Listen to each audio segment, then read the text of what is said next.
Good morning. I think we should start. Welcome this morning to the session on entrepreneurship education and school reforms. With me on the podium, I've got three panelists who are all involved in entrepreneurship education in some way. What we'd like to discuss this morning is really around what is entrepreneurship, what's entrepreneurship education, and how does it fit into the school reforms.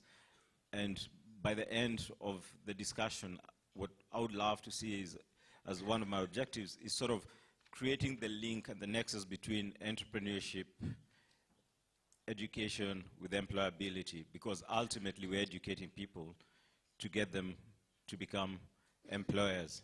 So that's what we'd ideally want to get out of this discussion by the end. On my far right, we've got Karen Owens. She's the Chief of Staff at Mara Foundation. She'll tell us all about Mara Foundation, what they're doing in Uganda and other parts of Africa. Next to Karen is Christine Nasberg. She's the Director of Entrepreneurship at the GEMS Education here in UAE. Then next to her is Victor Salama. And Victor is with Network for Teaching Entrepreneurship in the US. And also, he's the Vice President there, and he'll tell us what they're doing around entrepreneurship. I'm based in Nairobi, Kenya. I run GEMS Education Solutions, which really gives advice on entrepreneurship, advice to governments and donor agencies on how to improve the quality of education. I've also in the past worked as the founding head, managing director of the Branson School of Entrepreneurship in South Africa, so I'll also might be bringing in some perspective from that angle. Welcome. Maybe we can start from Karen. Karen, just doing an introduction about what Mara does, who she is, and also how they involve at entrepreneurship level within countries where they operate. Thank you. Absolutely. So good morning, and thank you to GEMS for extending the invitation to the Mara Foundation to be here today. So the Mara Foundation was actually started by an entrepreneur himself. His name is Ashish J. Thakar. And he actually, you can't hear me? Yeah. Okay. Hello. Okay, I think that sounds better. So the Mara Foundation was actually started by Ashish J. Thakar, who's actually by birth a British citizen, but his family's actually from Uganda. So he started the foundation with the idea of helping entrepreneurs really get their arms around what it means to think like an entrepreneur. So started by way of a mentorship program, which basically allows seasoned professionals and business owners to be matched with young, budding African business owners who have just maybe an idea or a business plan. And then he started the Mara Launchpad, which is an incubation center for businesses. And then finally, just last year, we added on the Mara Launch Fund, which is a micro venture capital fund. So my job as the Chief of Staff is to actually operationalize all of that throughout Africa. And right now, we have 2 incubation centers in East Africa. And we are actually starting our next one in South Africa. And we have operations also in Nigeria and Kenya for our mentorship program. So, okay, I think that's it. Thanks. Hi, I'm Christine Nasser-Gadsi from GEMS, and I'm based at Wellington International School here in Dubai. This year, for us, we've been looking very critically at entrepreneurship programs with an eye to developing real innovation in entrepreneurship and providing opportunities along those lines for our students. This project began last summer, and at that time we looked at some university programs in entrepreneurship, some nonprofit programs, and also interviewed dozens of entrepreneurs and people who work with entrepreneurs. And what we found is that although many different organizations or people will point to different skills or strands that factor into entrepreneurship, they really came down to 3 major categories for us. And they were thinking, how do we equip our students to think like entrepreneurs? And it's great to hear that. That's something that you've looked at as well. Making, how do we help our students develop the hard skills that they need to create new things? And then connecting, how are we helping our students connect to their peers across Dubai, globally, and then community organizations and entrepreneurs in their region and around the world? And it was really heartening yesterday to hear Fareed Zakaria talk about optimism when he said that the world was split into optimists and pessimists. And I think entrepreneurial education is a great opportunity to foster optimism. When we help our students see, to look critically at their world and to create solutions for their world, but also equip them with the skills and partnerships that they need to really make change, we're doing a lot to create optimists. My name is Victor Salama, and I'm from the Network for Teaching Entrepreneurship. Thank you for the invitation to be here. It's a pleasure. We're a nonprofit organization based in New York. We have been around since 1987, so this year is our 25th anniversary. And what we do is we focus on one thing. It's entrepreneurship education for young people from low-income and at-risk communities. So what does that mean? In a sense, what we're doing is we do really four things. Number one is we create all the material that a student and a teacher needs to implement a youth entrepreneurship program in classrooms. And we work with 11 to 18-year-olds. Number two is what we do is we provide teacher training and support. We know that, from experience, not only in the United States, but in different parts of the world, we know that most public school teachers don't have the, business formation, business launch, business management, entrepreneurship experience in their life. Yet we're asking them to be the vehicle to impart this knowledge to the young people. So we train them. So we give them an intensive training in how to implement our methodology. But one of the aspects that's special about us is we provide ongoing support. So ongoing professional development, whether it's online, but also in the classroom. So we have program staff that visits schools anywhere between 8 to 12 times a year, and we bring volunteers into the classroom. We bring a lot of elements, a lot of additives to the teacher. So the teacher, after they get trained, they're not alone. They're right next to our program staff and implementing the program. The other thing that we do is we continually update our experiential methodology, our program. Our program is at minimum about 60 to 65 hours of instruction, up to about 120 hours of instruction. And all of it is taught through games and activities. So we have field trips, we have buying and selling events, we have little games, how to teach economics, et cetera, et cetera. So we develop, constantly add new things, case studies, video series, and all that.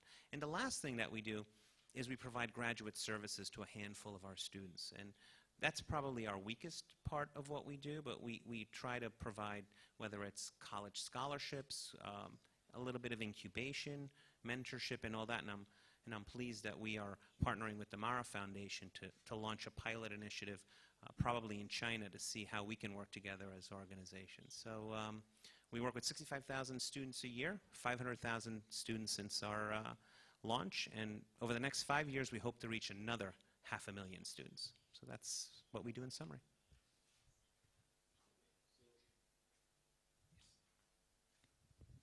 What I'd like to do is maybe pose 1 or 2, 3 questions, and you're also welcome to start preparing your questions, and then stimulate this into a conversation.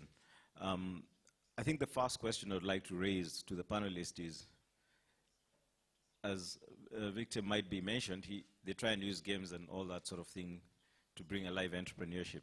So actually, entrepreneurship is a boring subject if it's not taught in means and ways that bring out the excitement.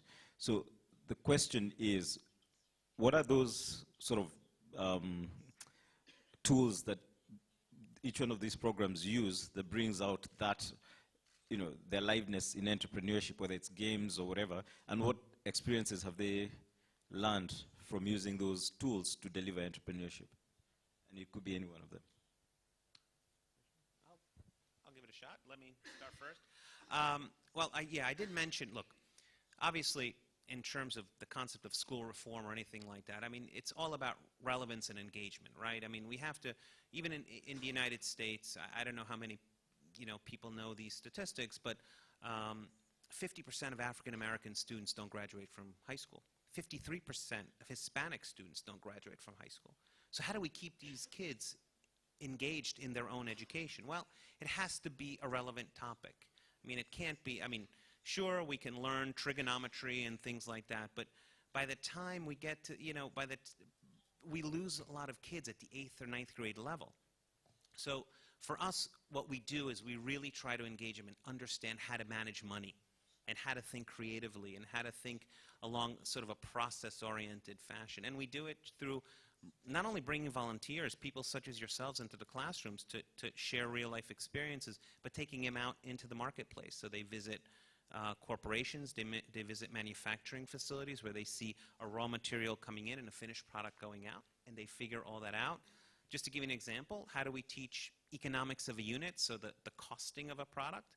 Let's say we have them go and we take them to the marketplace and they buy all the raw material for a food, whether it's a sandwich or a stew, and we cost out every item and they cook it in the classroom, or they perform the task of putting together a meal in the classroom. So it's real, they're touching it, they're feeling it, they're smelling it, they're sensing it.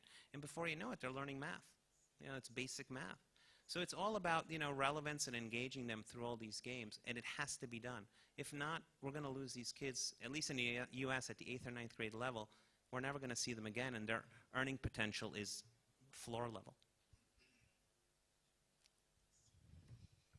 I think that when entrepreneurial education is done well, it's easily one of the most engaging and exciting things that a student can be involved in. And it also lends itself to experimenting with some more progressive pedagogy, such as flipped classroom teaching.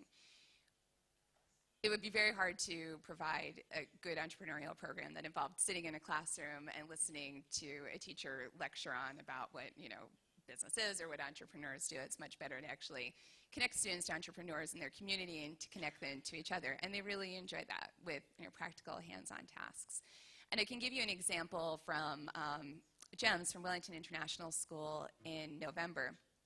We had 2 schools together here in Dubai that had a 2.5-day design thinking and entrepreneurship boot camp. So it was time that they spent away from class. It was not regular curricular time. But they learned the fundamentals of design thinking. They met with local entrepreneurs. Some of it was student planned. They had an evening where they met with startup entrepreneurs at the Make Business Hub here in Dubai and JVR. And they came up with solutions for their community, because when you're doing design thinking, of course, it's inherently user-centered, and you need to have a user group that you can access. And so they came up with some really interesting project ideas that they had the opportunity then to follow up on. So our Year 10 students this week are out on their work experience week. So anyone who had a work experience week in high school probably remembers going to a store or business that a family friend owned and kind of sitting around in an office for a week. But we're trying to get our students out this year with more entrepreneurs, with more startup organizations. And one of the groups from the boot camp is actually now working with the Make Business Hub to take their prototype, their idea, which was to run events for students interested in entrepreneurship, and they're developing an event that will be open to all high school students in Dubai. So it's a way that that's been able to be carried forward into something truly hands-on and practical. So our model is a little different from everyone else's, because we are actually targeting startup businesses. So these are usually going to be college students or just young people maybe who have started their businesses. So they're probably going to be around 18, 19, 20-year-olds. And so we're using social media by way of the Mara Mentor online platform to be able to get entrepreneurs and mentors together on a platform to be able to share knowledge, to be able to share ideas, to have debate room chats about specific industries that are relevant specifically to Africa. So that's really why and how we're really trying to reach a mass market, quite honestly, that has different needs throughout sub-Saharan African countries. And then I think in the launch pad itself, it's a very entrepreneurial environment. So you walk into a launch pad and it's young people. So they're kind of like huddling at one person's desk trying to figure out a problem, that kind of thing. So it's very communal in that way that allows entrepreneurs that normally would not have access to each other. The incubation space really creates a learning environment so that they are able to collaborate in a way that they can grow their business, but also maybe help someone else grow their business. So it's very communal. And so the next question I would like to bring up is, there's an argument, and I'm not sure whether it's an academic argument, and the question is always raised: are entrepreneurs born, or they can be built? And in the world that we live in today, jobs are becoming more scarce, and there's a need to create more employers. So as I pose the question to the panelists, I see in front of us, I think, obviously, Africa, I think, is one of the countries that faces the biggest challenge of unemployability. And I see a couple of ministers of education here in front with us. As I pose the question to my panelists, I would like the ministers of education to talk to us about the challenge about employability and what they're doing at their country level to deal with the question of creating future employers rather than job seekers. I'll get the panelists here to talk about it, and then by the time we're done, I would like one or two of the ministers just to talk to us about what is it they're doing, and do they see entrepreneurship as actually an option for job creation? I'll go first. Well, certainly, I mean, we certainly believe that you can, there's an entrepreneurial mindset that someone could be born with, but you can certainly get a young person to think like an entrepreneur, understand how to take proper risk, how to think innovatively. Yes, there are some things that are innate, but you can sharpen some of those skills that some young people have and take it to the next level. I mean, certainly, risk is not about, all right, I go to a cliff and I'll jump. It's about, well, it's understanding the process. I know the cliff. I have to figure out how far the drop is, what type of equipment can I wear, how can I get back up. All those things you can teach a young person. So the aspect of jumping, well, there may be some that could, just jump off a cliff without a problem, but you can teach it, and there's a whole process, and I think that's why entrepreneurship education is so important in school, because you teach a young person how to, think about an idea, and an idea is not a business opportunity. It could be, but you have to do that analysis. And then from that opportunity, you have to understand what the market can bear, the market research and all that. And then from that, you have to understand the costs. So there's this process, and you can learn that. And you don't have to be born that way. So that's our strong belief on that. Just to echo what Victor said, we would definitely agree with built. You can be born with certain skills or dispositions, but there's a lot that can be done to teach entrepreneurship. And to give you an example that comes from outside of GEMS, this past summer I met with several of the board members and teachers of a school in Tanzania called the Sega School, which is a completely self-sustaining school. In 5 years, they were able to develop a model where all of their programs are funded by the activities of the school. And their students have an opportunity to develop real skills, but also to create and to run their own businesses. So necessity also can play into this. It's really taking your environment and leveraging it into the most effective entrepreneurship program that you can create for your students. So I absolutely, positively believe wholeheartedly that it can be taught. And, but I do believe that there is an inherent, what I call hustle, that an entrepreneur has to have. And I was formally educated, I'm an African American, and I was formally educated all in the United States. And when I started traveling to Africa in 1997, just for holiday, I really saw a different hustle that you just don't see in the United States. And so what encourages me about this whole conversation, quite honestly, is that I think Africa is really at the forefront, quite honestly, to make entrepreneurship be that change agent. And so I absolutely think it can be taught, and I think that it should be taught. And I really wish that a lot more entrepreneurs would, I guess, even kind of reach back and bring another one along in that teaching process. So. Which of the ministers would like to talk to us about what you're doing at your national education systems on entrepreneurship?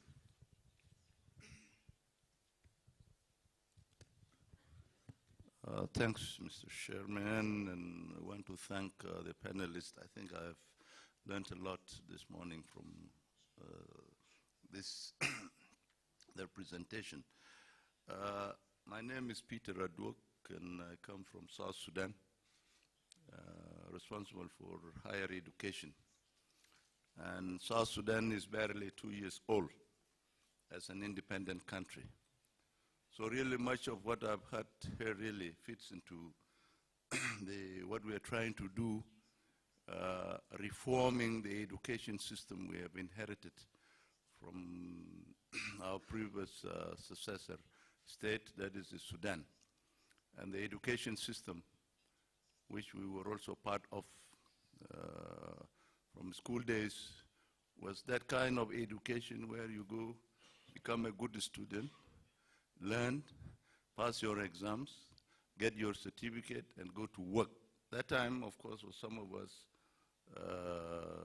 it was easy because it was easy to get a job. You were assured, as soon as you got out of the university, you were assured of the employment in the government. Actually, then the government that was the main employer. But now things have changed, especially with the change in the system triggered by the revolution and revolution, by the way, is in between brackets, revolution in higher education introduced by the Ngas regime in 1990, which amounted to massification. So you have now graduates who have no jobs. We have graduates of medical schools who have no jobs. When the country has, we have something 100,000 to a doctor, for instance. We have engineers, graduates of engineering schools who have no jobs. We have lawyers who have no jobs. Graduates of agriculture.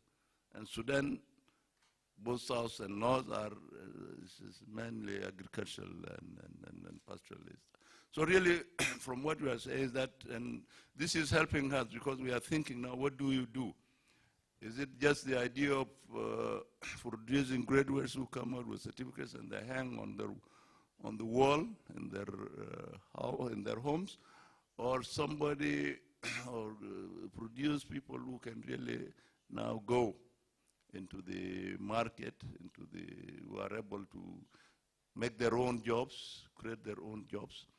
And this, to me, fits into, because at the end of the, or as a student gets into fourth year, for instance, the university, is supposed to have a project. And can that project be turned into a project for creating job for the student? And I think this is where it is, and really one needs to learn more, because we are in the process of really reforming our curriculum and make it more oriented to relevance in what we really need in our country. Thank you. Good. You can pass it behind you.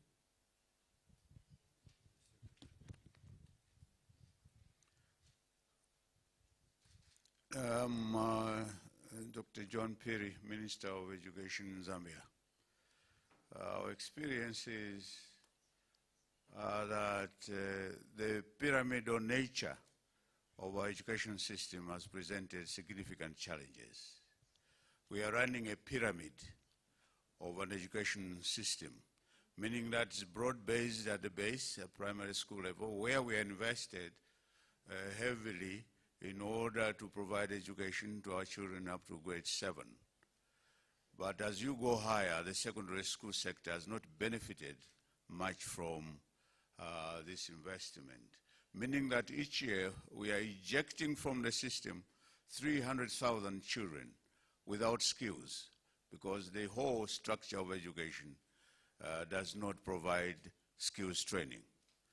That is the challenge.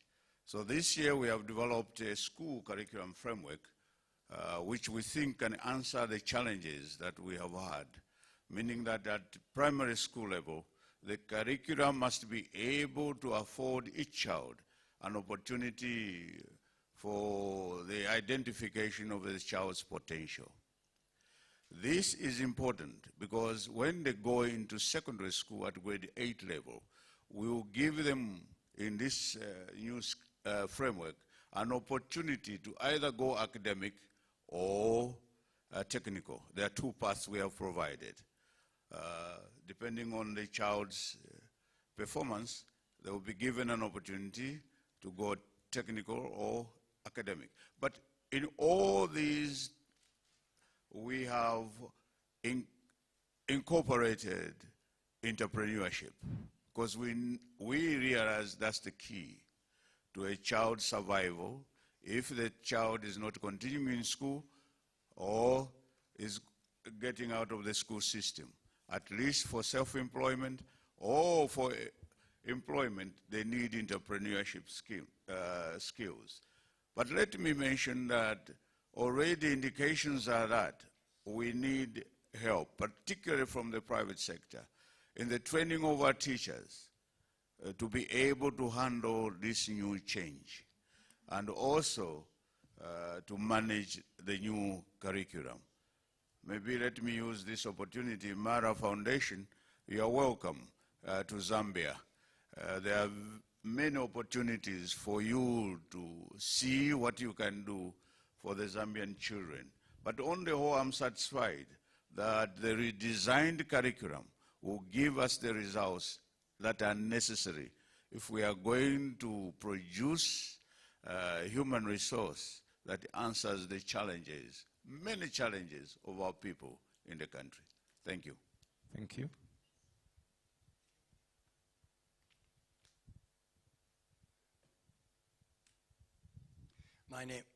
My name is Lawrence Chickering, Educate Girls Globally. I think there may be an important distinction here between skills for getting a job and skills for entrepreneurship.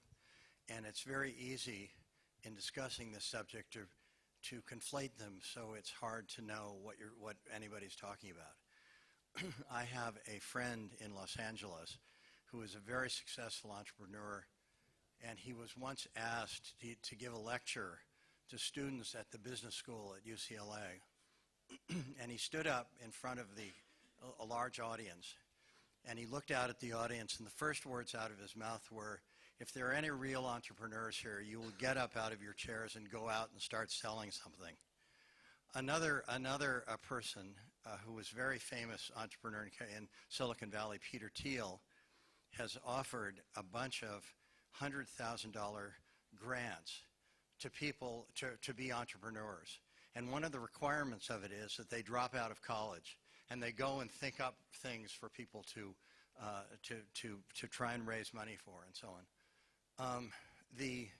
It's interesting that these insights into entrepreneurship, in a way, align very much with the most famous best-selling book in the United States on getting a job.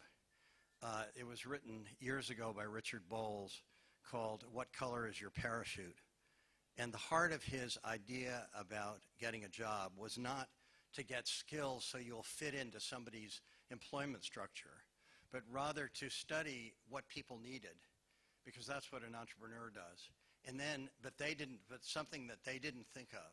And then you go and find who's an authority and present that to them, and you will get a far better job than anybody else. I'm curious to know what you think about these reflections on the difference between entrepreneurship and job getting. Okay. I just wanted to first complete the round, the questions on ministers. I can see Eunice, the Minister of Malawi, raising her hand, and then we'll go to answering questions. You can pass the mic over to your far left, and then we'll have Lawrence's question being the first question. You can start preparing the response on. Where's the mic? Oh.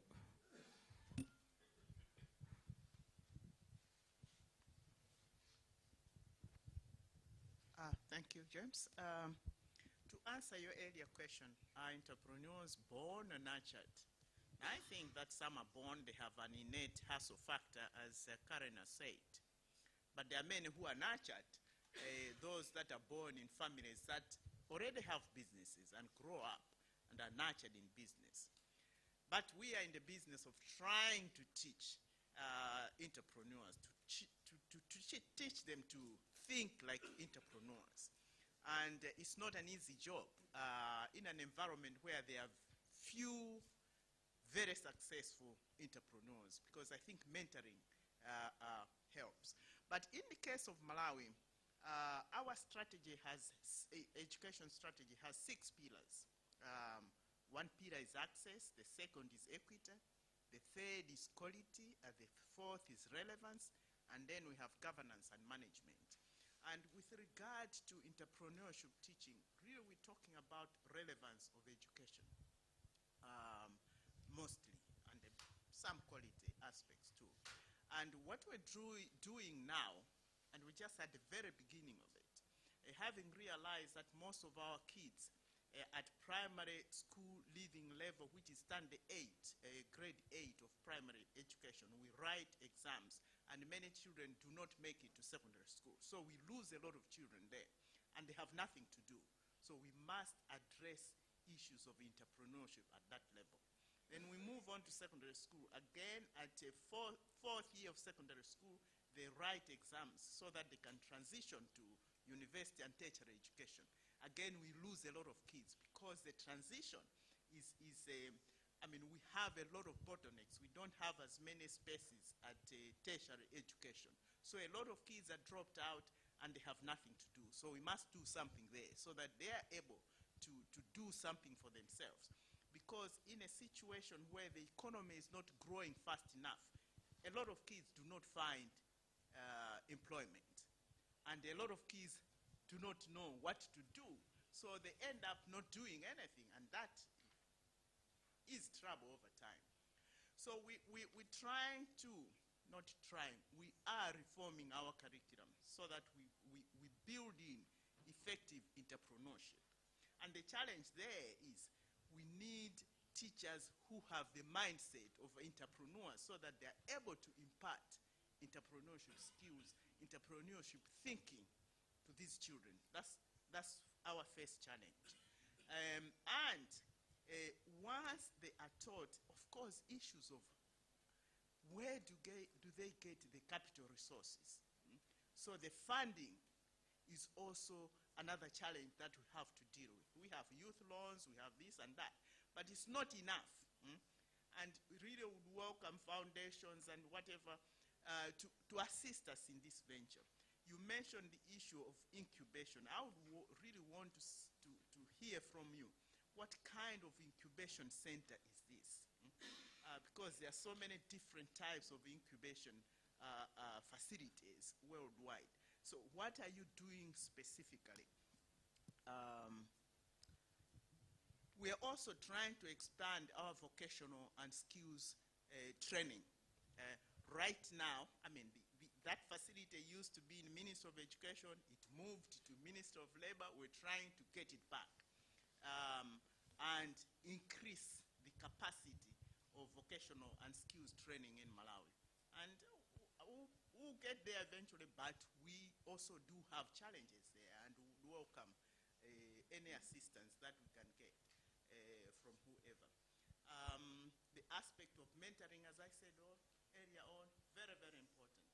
And I think we do need to network and link our students to those who are already successful in businesses so that they know that it is possible and it can be done. And I think that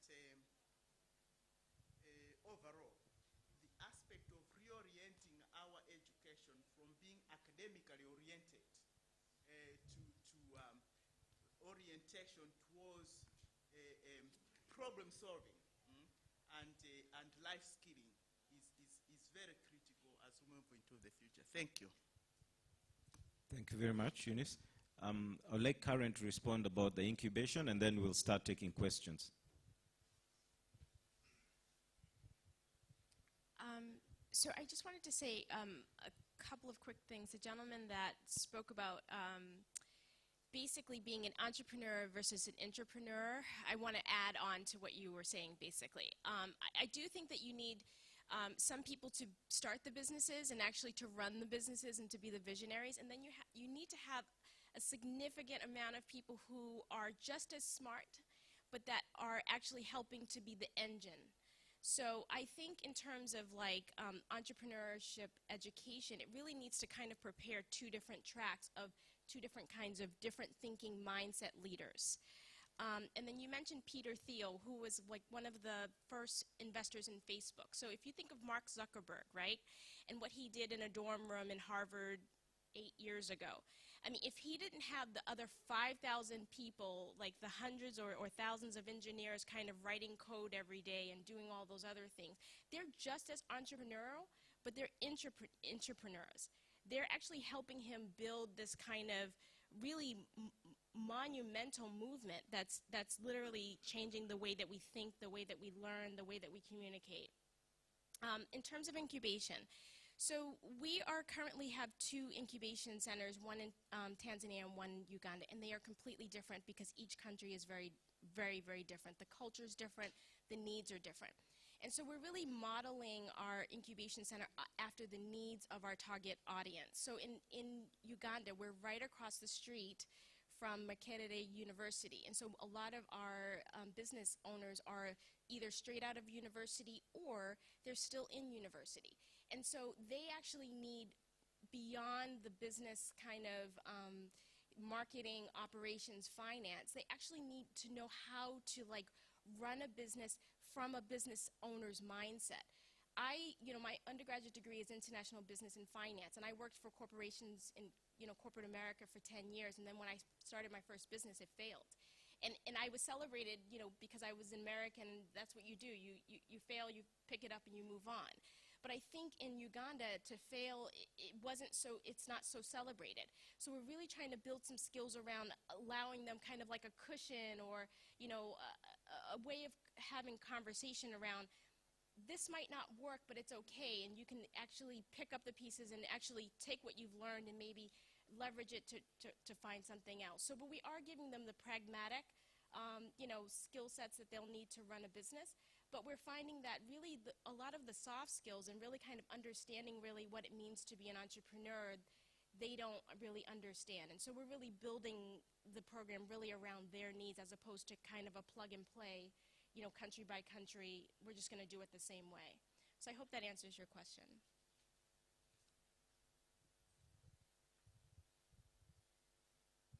Two last comments from the ministers. There's the Minister from Education from Burundi, if you may pass the mic there. And there's the Minister from Human Resource Development in Southern Sudan. And then, in the Sudan. the Minister of Human Resource from the Sudan. So please pass the mic there to the back. And then Lawrence's question, and then we'll open out questions from the floor.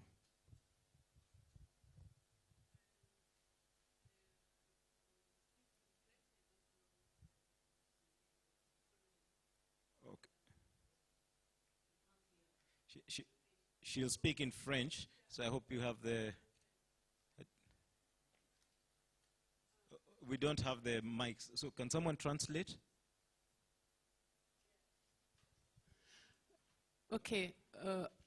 Au Burundi, comme dans d'autres pays, nous sommes en train de réformer le curricula et nous sommes en train d'introduire à partir de la 7e année le cours d'entrepreneuriat. Et je crois qu'il y a 2 questions qui ont été soulevées encore une fois ici.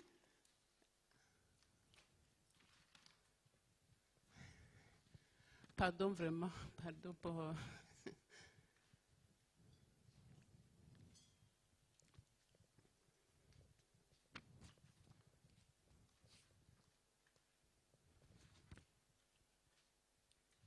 Ok, je peux aller? Ok, thank you. Je crois qu'il y a 2 points qui méritent peut-être des réflexions. La première, c'est de penser, comme je l'ai entendu du côté de Malawi, de penser que l'entrepreneuriat, c'est pour les gens qui n'ont pas pu poursuivre leurs études jusqu'à un niveau très élevé. Je crois que, du moins en Afrique, c'est une façon de stigmatiser même l'entrepreneuriat et c'est une façon même de freiner même la mentalité entrepreneuriale. Et je voudrais que peut-être il y ait des commentaires dans ce sens, parce que si on réfléchit de cette manière, c'est une façon de freiner et de stigmatiser même l'esprit entrepreneurial. Et je crois qu'en Afrique, on a beaucoup souffert de cette façon de faire, parce qu'on a toujours pensé que quand on suit correctement la formation, c'est pour d'autres être employés à l'État ou ailleurs. Et si aujourd'hui on dit, OK, il faut qu'on introduise l'entrepreneuriat parce que c'est pour résoudre le problème des gens qui échouent, je crois que c'est déjà un mauvais départ et je voudrais que peut-être il y ait des commentaires dans ce sens. Et cela a une implication. Quand nous avons commencé à faire l'entrepreneuriat dans nos écoles, on a fait recours aux docteurs en économie qui n'ont jamais monté d'affaires et qui sont juste des docteurs en économie. Et je crois que ça a été une fausse démarche.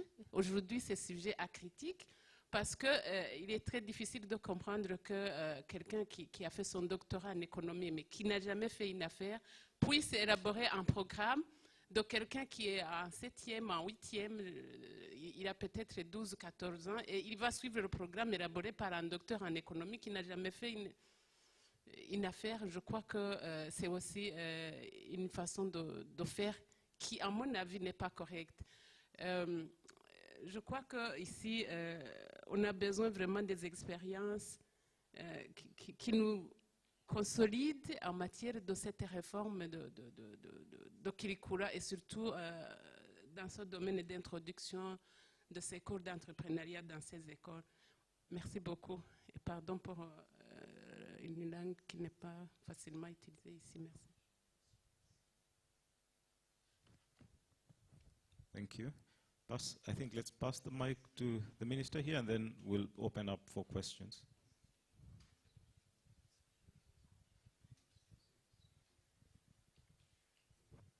Bismillah ar-Rahman ar-Rahim. Ahmed Kurminno, the State Minister of Human Resource Development and Labor. Excuse me, I want to speak in Arabic. It's okay, you can go ahead. Okay. حقيقة نحن في جمهورية السودان سعداء جدا إنه نشترك في هذا الملتقى الهام اللي بيجمع العديد من الدول وفي تشابه كبير جدا في مجالات التعليم المختلفة. ونحن الآن نشترك في هذا الملتقى بوزيرين، وزير للدولة لتنمية الموارد البشرية والعمل اللي هو شخصي أمامكم، ووزير دولة للتعليم العام الأستاذ آدم. وفي ذلك لأننا نريد أن نعطي أن نخبركم بأن هنالك مجال التعليم العام له مسؤولية كاملة في وزارة التربية، ومجال التعليم التقني والتقاني والفني المربوط بالتدريب المهني يقع تحت مسؤولية وزارة تنمية الموارد البشرية والعمل. وهنالك الأنشطة عديدة نقوم بها، والحمد لله اليوم ومنذ الأمس وجدنا أن هنالك تشابه كبير جدا في التعامل مع العديد من الدول، خاصة الإفريقية وخاصة نيجيريا. هنالك تقارب وتشابه بيننا وبينهم في هذا التعليم. ولدينا وأنا سعيد جدا أنه أيضا نلتقي في هذا الملتقى، وزميلي دكتور أدك هو كان وزير للتعليم العالي في جمهورية السودان قبل الانفصال، والآن هو وزير التعليم العالي أيضا بجمهورية جنوب السودان. يمكن أن نقول أننا نحن الآن نستهدف، توجهت الحكومة في الآونة الأخيرة في التوجه نحو التعليم الفني والتقني والتقاني، نسبة لأن هنالك لدينا جامعات كثيرة جدا في كل ولاية. نحن عندنا 17 ولاية، في كل ولاية لدينا جامعة وبمختلف التخصصات. لكن الآن نحن نهتم بالتعليم التقني والتقاني والتعليم الفني عبر التدريب المهني، لأننا نريد أن لا تكون هنالك عطالة خاصة أن هذه الجامعات خرجت أكثر من 500 ألف خريج سوداني منذ الآونة الأخيرة. لذلك نحن نهتم بهذا المجال اهتمام كبير جدا، ولدينا أيضا أمانة عامة تهتم بتشغيل الخريجين، هي أيضا تحت مسؤولية وزارة تنمية الموارد البشرية والعمل. ولدينا فرص واسعة، لأنه كثير من الإخوة تحدثوا عن تمويل وتشغيل الخريجين أنفسهم. هنالك تمويل عبر البنوك، وتمويل عبر المؤسسات، وتمويل عبر العديد من الجهات، وتشغيل عبر الدولة. يعني الخريج يجد فرصة للعمل في الدولة، ويجد فرصة للعمل عبر القطاع الخاص، ويجد فرصة للعمل عبر تمويل الذاتي إن وجد. لذلك أنا شخصيا وقفت في هذا اللقاء وفي هذا الموقف بالذات حتى أعضد من الاهتمام بالتعليم الفني والتعليم التقني، لأنه يجد فرص واسعة للخريجين حتى يعملوا ويكونوا مساهمين في المجتمع. وأنا أفتكر أيضا أثمن دور المنظمات العاملة في هذا المجال، لأنها تساهم وتساعد في دفع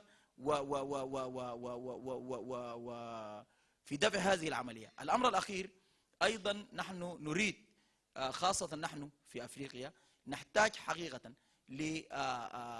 لتنسيق للجهود كاملا في هذا المجال عبر تبادل الخبرات والتجارب، وإعادة النظر في المناهج التي يمكن أن تخرج لنا من هو يمكن أن يقدم لهذه البلد التي تحتاج إلى الدفع الكثير. مرة ثانية نحن سعداء جدا في حكومة السودان أن نكون في هذا الملتقى، وشاكرين جدا للإخوة الذين نظموا هذا الملتقى الذي إن شاء الله نتمنى لتوصياته أن تجد المتابعة وتجد طريقها إلى التنفيذ. شكرا جزيلا. Thank you very much. I think we'll take 3 questions at once and then the panelists will prepare. If you may pass the mic to the far left, there's a gentleman who's been putting his hand there, Patrick. We take 3 questions and then they respond and then we take another 3. Okay, next to you, and then the other gentleman. Thank you very much, James. I think it's quite encouraging that we're seeing the introduction. Please say who you are, where you are from. Okay, my name is Patrick Dlamini. I work for the Development Bank of Southern Africa, based in Johannesburg in South Africa.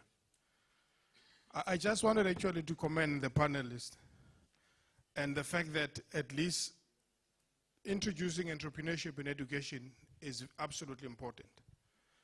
If we were to look at the trend in emerging economies or developing economies, the biggest challenge is what economists tend to call the structure of the economy, where you find that the bulk of the job creation is created by big business. And if we were to look at developed economies, 70% of sustainable jobs are being created by the small, medium enterprises. And as a person coming from emerging economies, it is of absolute importance that actually we begin to introduce entrepreneurship in education so that you can get our kids to start thinking about how do I become a successful business person.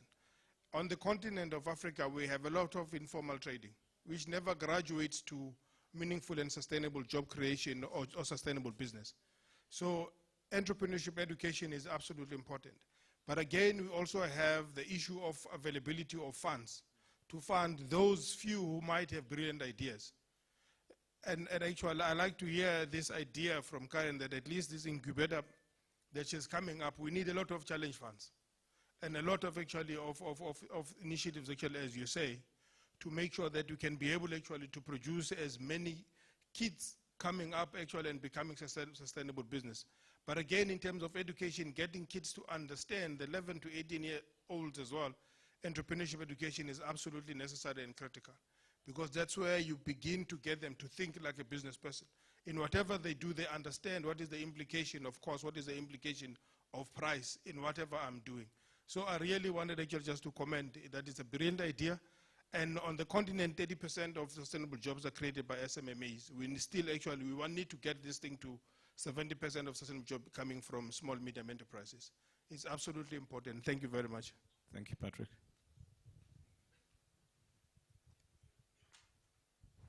Merci, je vais parler en français. Please, I want to speak in French. Alassane Soumanou, ministre de l'Éducation du Bénin, chargé de la formation technique et professionnelle. Mesdames et messieurs, merci pour les organisateurs. Nous tous ici, nous devons comprendre que l'Afrique a mis beaucoup de temps. Il faut aller vers la rupture. L'ancien système éducatif nous a aidés seulement à former des bureaucrates. Donc au Bénin, nous avons pris conscience qu'il faut professionnaliser les jeunes. Aller vers la professionnalisation, c'est-à-dire faire en sorte que nos élèves, nos étudiants béninois ne soient plus capables seulement de dire « j'ai la maîtrise, j'ai le bac, j'ai le doctorat ». Il faut que nos étudiants béninois puissent être capables de dire qu'est-ce qu'il sait faire. Qu'est-ce qu'il sait faire? Qu'est-ce qu'il a appris et qu'est-ce qu'il peut faire? C'est sur cette base que nous avons entrepris la réforme. Et cette réforme nous amène à aller vers l'entrepreneuriat. L'entrepreneuriat, ce n'est pas pour ceux qui ne savent pas faire quelque chose, hein. Ce n'est pas ceux qui sont tarés. L'entrepreneuriat, c'est les managers. C'est des gens qui disent ce qu'ils veulent faire et font ce qu'ils ont dit. À partir de ce moment, au Bénin, après 3 ans de formation dans le second cycle, après le BPC, 3e année, 4e année, les enfants sont initiés à l'entrepreneuriat. Donc, ils sortent comme des managers. Parce qu'il est temps, nous ne pouvons plus continuer par former des employés. Il faut former aussi des employeurs. Donc, ceux qui peuvent créer des emplois. Donc, l'enseignement technique et la formation professionnelle au Bénin a réussi encore un autre volet. C'est-à-dire la reconversion et l'insertion des jeunes. Oui, mesdames et messieurs, l'ancien système nous a amenés à former des doctorants, des docteurs, des maîtrisards, vraiment en histoire, en géographie, en langue, partout. Mais notre problème aujourd'hui, c'est d'inverser, d'aller vers des techniciens qui peuvent créer des entreprises. C'est pourquoi nous avons créé encore la direction de la reconversion, de l'insertion des jeunes, qui signifie que nous avons beaucoup de jeunes qui ont les diplômes, mais qui ne peuvent rien faire. Il faut leur donner une seconde chance de qualification professionnelle. C'est ainsi que nos lycées techniques agricoles, nos lycées techniques agro-pastoraux, nos lycées techniques industriels reçoivent même des bacheliers, des maîtrisards, des licenciés en lettres, en philosophie, qui chôment à l'âge de 40 ans, 50 ans, qui reviennent dans ces lycées pour une année de formation, rien que pour être des ingénieurs agronomes, des conducteurs des travaux agricoles. Donc nous formons dans nos lycées techniques et nos lycées techniques industriels et agro-pastoraux des techniciens en froid, en bâtiment, des techniciens en transformation végétale, en transformation agroalimentaire. Tout cela pour montrer que l'enseignement technique et la formation professionnelle peut lutter, réduire le chômage par l'adéquation entre la formation et l'emploi. C'est un impératif. Il ne faut plus former pour former. L'école devient un centre de formation et de production. Les lycées techniques doivent produire. L'enfant doit être initié au goût de la production pendant qu'il est en train d'être formé. Alors pour cela, il nous faut alors des appuis. Et ces appuis ne manquent pas. Pourquoi? Parce que l'enseignement technique et la formation professionnelle peut lutter également contre l'exode rural. Au Bénin, nous constatons que beaucoup de jeunes quittent les villages pour venir en ville, pensant trouver en ville du travail. Non. Le gouvernement du docteur Boniaï a décidé d'implanter les centres de formation professionnelle dans chaque région. Donc, c'est approcher l'école de l'apprenant pour permettre que chaque Béninois puisse quand même savoir comment manipuler le tracteur, comment manipuler la houe, la scie, comment manipuler une pince, tout ça là, parce que si nous n'allons pas vers la professionnalisation, si nous continuons dans l'ancien système depuis le temps colonial jusqu'après les 50 ans, nous formons des ingénieurs qui préfèrent rester au bureau, nous formons des techniciens qui préfèrent être nominés dans les cabinets ministériels. Nous avons une pyramide des cadres au Bénin, ou très haut. Rappelez-vous que c'est l'ancien quartier latin de l'Afrique. Nous avons des professeurs assistants, des professeurs agrégés. L'université du Bénin compte plus de 130 000 habitants pour 10 millions de population. Si nous continuons comme ça, au beau milieu, nous n'avons pas des agents d'exécution, des cadres qui peuvent concevoir un projet et l'exécuter. C'est pourquoi nous allons vers l'entrepreneuriat pour former des managers, c'est-à-dire des gens compétents. Mesdames et messieurs, l'éducation prépare l'enfant à la vie, l'éducation peut préparer l'enfant à un travail, à un métier et lui donner la conscience professionnelle d'être un acteur de développement et non un consommateur. Merci beaucoup. Thank you very much. Okay, we can pass the mic to the lady. She's screaming on me. And then we'll get there, then come to the front. Thank you very much. For those of you who haven't heard me before, my name is Margaret, and I'm the CEO and founder of an organization called DebateMate, and we are a sort of out-of-the-box innovative program that works with kids below the poverty line, and we use an innovative debate program to teach kids employability skills. But we also run, because of popular demand, an employability and entrepreneur program. So my question is going to be to define what is an entrepreneur. And I would like a proper definition, because I'm also wearing another hat. I sit on the board of an Entrepreneurs Foundation in the UK, which is a proper grown-up fund for proper grown-up entrepreneurs. Just a couple of definitions that I'll work from just to get the conversation started is entrepreneurs in my book are born, not made. They are driven from day one to make money, to create things, to produce economic well-being for those around them. They are very difficult, very strange, obsessive people, highly, highly creative. You cannot and you will not keep them back. The top 10 entrepreneurs, or actually more than that, the top 100 entrepreneurs in the world have all dropped out of college. Bill Gates, Richard Branson, Simon Cowell, Walt Disney, Mrs. Field, Bill Gates, they've all dropped out. So they're not really people that you would target. College education is almost irrelevant for an entrepreneur. So my question is, define an entrepreneur. What age do you start entrepreneur teaching? In my experience, because we run this program, you start very, very young. 9, 10, 11 is not too young to start teaching entrepreneurs and employability skills. And then what is the curriculum? What do you teach them? How do you identify an entrepreneur? We run a program, and we're about to launch a big one in Jamaica, which is not dissimilar to Africa. 60% of the population in Jamaica live below the poverty line. Most of them are children. The IMF has impoverished the country. There's really nothing for them, but they are the most alert and entrepreneurial people there. Microfinance, urban microfinance, is the way out of poverty for that country, and a lot of you from Africa will know that that's the answer for your countries too. But what do you teach? How do you teach a curriculum? Most countries can't afford to put a whole-scale curriculum in place.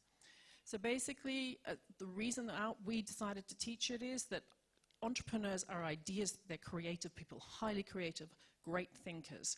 You can teach creative thinking. We're just about, as an organization, to enter into a massive contract in China because the Chinese are desperate to find a way to teach creative thinking. It's the hardest thing to teach. Our program actually teaches that. So you need the ideas thinkers, so you can teach ideas. But then what else do you need for an entrepreneur? Our kids, the kids in the UK, most of whom are made up from the African diaspora, they need all those skills, those employability skills. They need financial literacy. So we teach financial literacy verbally. We teach it in a debate format because most of these kids have very, very low levels of literacy. They can't read and write properly, but by God, they can argue. So we teach them to argue macro and microfinance. We teach them to argue, see themselves as an economic unit, to see their country and then globally to think economically. And that is absolutely devastating when you walk into an environment and a young kid from an urban environment can deal with questions and answers on economics. We also teach them how to pitch to funds for money, how to pitch to a bank manager, how to pitch their ideas. We teach them how to dress, we teach them how to network, we teach them how to go for an interview. All of these skills that are actually the employability skills. And I always say that one entrepreneur can employ thousands and thousands of people. So the entrepreneur is really at the top of the pyramid, and all the, I think, entrepreneurs that have been referred to from the panel are the linchpins, the people who support them. But the entrepreneur is the creative person. They are the wealth generators. They are the original thinkers. They are the people who are unemployable in any organization.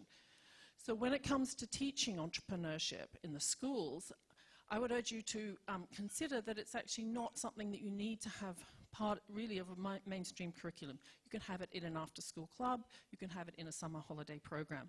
A good entrepreneurship program, an entrepreneur won't wait. An entrepreneur is not going to hang around for 3 terms to have a program taught. They will want to pick up their skills, they want to go and they want to do it. So it can be taught, you know, in a short amount of time.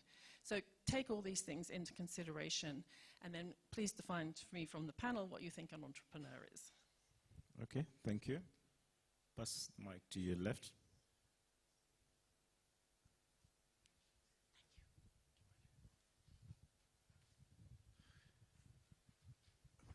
Hello, my name's Shane Hill.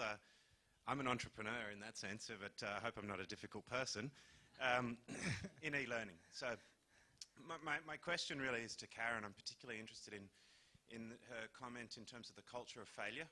Entrepreneurship, by definition, is a lot of failures involved in it. Typically in Western countries, you normally deal with an 85% failure rate. Sometimes that's lack of skills, often obviously a lack of finance and so on, but how do you overcome in Africa if there's a culture where there's a shame factor or so on, loss of face, overcome that and really promote entrepreneurship then in Africa? Thank you. Good morning, ladies and gentlemen. Assalamu alaikum. My name is Bassem. I work for a boutique private equity firm, and we've invested in early child education by bringing in some of the best practices in North America and localizing them out here. We've had, as part of our CSR program, we've been working on the advisory board of a school. And one of the things that we noticed in the entrepreneurship angle is that the kids are extremely entrepreneurial if they are nourished and if you give them a chance to really, you set the right environment and then you actually work with them. So one of the things that developed out of that school was, you know, a lot of the kids had, it's a reasonably priced school, so for a lot of the less, the people that can't afford it, basically. So you realize that a lot of their parents and the environment around them are where the limitation is because they're not able to expand their horizons and get into bigger things. So the children suggested that they bring their parents into school and they teach them literacy and they teach them other bits and pieces. So that was a small example of how the school and children were able to give back to community in an entrepreneurial way. Of course, and we go back to the social aspect. There's social entrepreneurship, which has got nothing to do with money-hungry people, and that's another way that it's essential for us to intertwine into the environment and the cultures around us. It's interesting because we have people from every spectrum of this planet almost out here. And each country, each community has their own requirements. For example, I feel that if you go to a certain country and you don't need to cut and paste on training, on education, you don't need to bring in curriculums and train people and sort out, because that's not the requirement at that point in time. They've got more important needs. They need water, they need food, they need everything else, the basic necessities. So to come in and teach them about mathematics and bits and pieces while they feel that innovation in their in the basic needs of their community becomes a lot more is a lot more essential. So that's when I think each country should really look at their what would entrepreneurs do for their community, whether they're social or whether they're not social, whether they're coming in to make lots of money. But what could those entrepreneurs introduce into these communities to make them more successful? So if you think of social entrepreneurship in maybe some countries, possibly in Africa or anywhere else, they would probably add a lot more value if they were given the right ecosystem to generate ideas, because that's where it starts. You got to give them this setup where you allow them to innovate and what that innovation can do.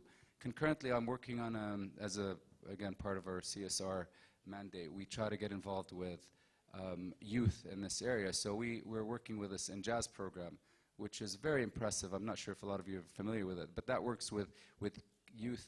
They've got a company program, they've got a university program as well, which picks, picks maybe 10 or 15 youth of the brightest and most energetic, and some aren't actually. Some are just there because they want to learn and they want to see what the process is. And they incubate a company through the schools and through the classrooms itself and with a mentor, and that mentor allows them to pitch their concepts to Khalifa Fund, which is one of the most, elaborate mechanisms in the UAE and probably around this part of the world, which allows locals as well as school or youth kids to present their ideas and compete against the others and actually make if their concepts are successful, then they'll definitely be able to raise the funds that they need to generate to set up a professional company and entity. So I think, and not to take too much of your time, if schools get involved with innovation and entrepreneurship, and they're given an entity or a support of a fund that allows the incubation, you don't really need to teach possibly the mathematical, financial projections of discounted cash flows to be able to let those kids be successful in generating their business. But they need the support from an incubator that allows them to work on all these fronts. Thank you. Let's take the last question from the lady, and then the panelists can respond to all the questions, and then we'll have maybe one last other question before we then wind up.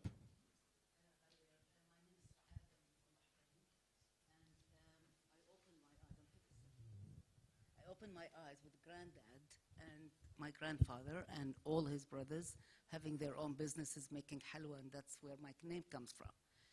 And also my grandfather was teaching people from the other villages to trade. So they go and he gives money, go and open in your village. Why they have to walk the whole day to buy my halwa, So it's the natural thing, I think, is to have your own business. So what happened? What happened? Why did that change? Even in the UAE, women were selling stuff in the street and men were doing stuff and going and diving for pearls and selling them. So that's entrepreneurship. Also, there's a saying in the Arab world that 1/10 of your fortune comes from working for others and 9/10 comes from having a business. So really, if I'm go and work for others, which I did for a long time of my life, I have forfeited 9/10 of my fortune, so which was really bad. So, but what I think really what we need to talk about here is let's bring that natural thing in the human beings. Everybody's born as an entrepreneur, I believe, and I teach it, by the way, as well. And let's bring it up and incubate, get them the necessary fund or help them from the 3 Fs, family, friends, and fools, let people help them. Also, buy the products. Don't say, no, I don't know him, so I'm not going to buy. Or he's a different faith, I'm not going to buy. We need to change that. And teach them that it's fine to fail and pick up and go and do some other business, no problem. Be a serial entrepreneur. Here is the money, And then, of course, the studies shows that SMEs are the backbone of society. I mean, every university on this earth has done that study. And if you check out, you'll see millions of studies that says an SME is very important because as an SME, they generate money and feed it back to the society. They don't really keep it and become an investment banker. Sorry for that guy that was there. Anyway, so what we need is facilitate the growth, incubate, help women to get funds because a lot of women cannot get funds from banks. Yesterday, I asked a banker here, he said, well, you're an SME, you can't get funds, so you see what I mean? Something like this will not happen to a guy, sorry. I'm not a feminist, but it doesn't happen. So stuff like this is what we need to teach, really. How to use the money very well, Yeah. Sorry. Okay, thank you. So let's respond to the questions, and might be also Karen as you do last comments as we wind up. So I hope I got everyone's questions. So the one about teaching failure in Africa. So basically, obviously we're starting with just this generation. That's where our starting point is.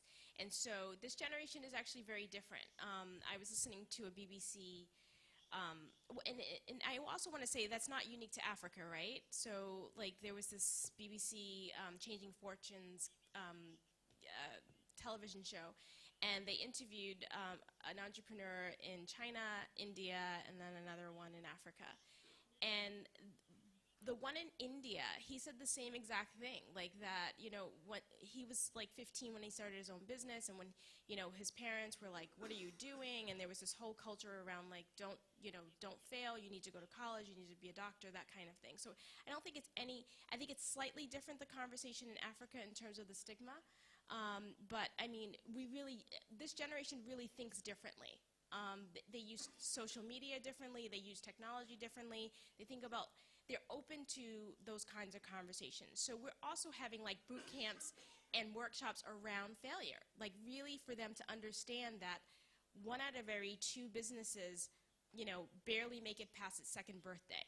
So I mean, the fact that you want to start this business and build it, you know, over time is probably, you know, unlikely that it will happen, but let's work with you to make sure that we're plugging all the holes that we can. And I think the other thing is that, you know, the foundation was started by an entrepreneur who dropped out of high school. And he is very difficult and very, you know, he's very in his own head. But the great thing about that is that he's the perfect person to talk about the many failures that he's had. And so we start having those conversations from the successful entrepreneurs who have failed, but that now are being celebrated. And then I would argue a little bit on the whole, you know, that, you know, entrepreneurs drop out of college. I think there is this cadre of ones that did drop out of Harvard, for example, which 2 years of Harvard is like having 4 years at any other school, you know. So, I mean, I think that there's something to be said about the Bill Gates, the Mark Zuckerbergs, those kinds of guys, Steve Jobs, who, you know, was on the West Coast. But I think that they are different kinds of people, entrepreneurs. And so I think really not also closing ourselves off to that conversation, I think is really key. And I think the other thing I just wanted to pick up on was this gentleman who talked about social entrepreneurship, which I think is equally as important as the people who want to be mainstream and want to sell their goods and get a return on their investment. And I think that it definitely should be a more forefront in our conversations, in our educational systems. We're actually a social enterprise. We're actually not a nonprofit, the Mara Foundation. So we are very much, you know, doing something for the greater good and not making a profit from it, but we're not, you know, a registered nonprofit in the sense of an NGO that kind of gets funds from other places. So we kind of do leverage business practices, whereas we ask investors to kind of partner with us to move the, you know, the goal line or move the ball forward. So yeah, I hope that answers some of the questions that were directed at me, and I think that's it. So I hope I did. So many great questions. Suad, you mentioned how natural entrepreneurship is, and I think that when you see a necessity in the community, and as well as somebody spoke about an ecosystem for entrepreneurship, it is very natural. And I think that we've seen a growing necessity globally for entrepreneurship, and in some ways we're now trying to catch up with the ecosystem. With regard to the question about failure, I think that's an interesting one. I mean, here in Dubai, we have people from all over the world and very different cultures around failure. And we've had many successful entrepreneurs speak to our students about failure. And so our students can talk a very good game when it comes to failure and the benefit of failure. But very few of them have actually experienced anything like true failure. And I was walking out of my office one time and I saw this picture someone had put on the wall of a goldfish bowl and a goldfish jumping out of it. And it was like, take chances. It's the only way you'll succeed. Take a risk. And yet anyone with an understanding of physics or geometry could see that that goldfish was not going to make it to the bowl next to it. Very likely was going to end up in the mouth of the cat sitting below. And so that is part of the reality as well, and we have to be realistic about that with failure. Yes, embrace failure, but what are we doing to teach our students to recover from failure too? One thing that we've been successful with has been the use of Stanford's design thinking model, because the culture of rapid prototyping allows the students to test things, not even necessarily consider it a failure, but just feedback, and then prototype again, and get more feedback until they have something that they're ready to take public. And then in terms of the question about skills, I think that's such an interesting one. I believe the gentleman's left, but I'll speak about it anyway. When we're thinking about entrepreneurial skills, there are certain soft skills that I think we can all agree on, whether that's communication or collaboration, problem finding, and problem solving. Well, I think that's in some ways a hard skill too. And then you have hard skills such as financial literacy and statistics that are really beneficial for an entrepreneur to have. But then you also have that necessity to be able to quickly acquire hard specific skills. We talked about Mark Zuckerberg, and yeah, he had coders, but he also knew how to code and how to communicate with coders. And I think that that's something important. And historically in schools, we've said, okay, you're the top performers, and somebody else in the group mentioned this. You're going to go up this path. It's going to be very theoretical. And you're the students who struggle, and so you're the ones who will get equipped with these skills. And it's very much a predetermined path, rather than saying as you're going through, what skills are you going to need. One example I'll give is General Assembly, which is like a professional skills provider in New York City. They have different classes based on different needs. So you can take a one-off class on how to communicate with your back-end developers. Or you can take an intensive 8-week immersion class on Ruby on Rails so that you can actually create something at the end. And as an entrepreneur, if you're working on your own or with one other person, you need to sometimes be able to quickly upskill yourself in something and to be able to have access to that. So some of these might look like employability skills, but some of them are also the skills you need to be a successful entrepreneur. Thank you. Just a couple of comments from me. I mean, one of the things that I see as critical to any entrepreneurship or business formation class activity is really to bring the private sector into the class. I mean, it's critical. I mean, first of all, for a young person, they're seeing real flesh and blood doing what they want to do, and it just building your own network. It's really critical. Understanding. Look, when I come up with an idea, I can tap into someone else's knowledge and gain from it. So certainly, upskilling and all that, but also that network. Because right now, the way things are going with technology, your startup costs, your fixed costs are so much lower than they were even 2-3 years ago. So kids can actually do it, but they need that support structure around them and people such as yourselves in the classroom. That's one point. And the other point, I think that in terms of failure, in our classrooms, I know that what we see is we see a lot of kids get excited about the concept of forming their own businesses, but they don't understand some of the barriers to business formation. And in some of the countries that have commented, I know that starting a business is not an easy, from the legal situations, opening bank accounts, all the registrations and all that. Just thinking about our program in Germany, it takes 2 years to formally get a business registration.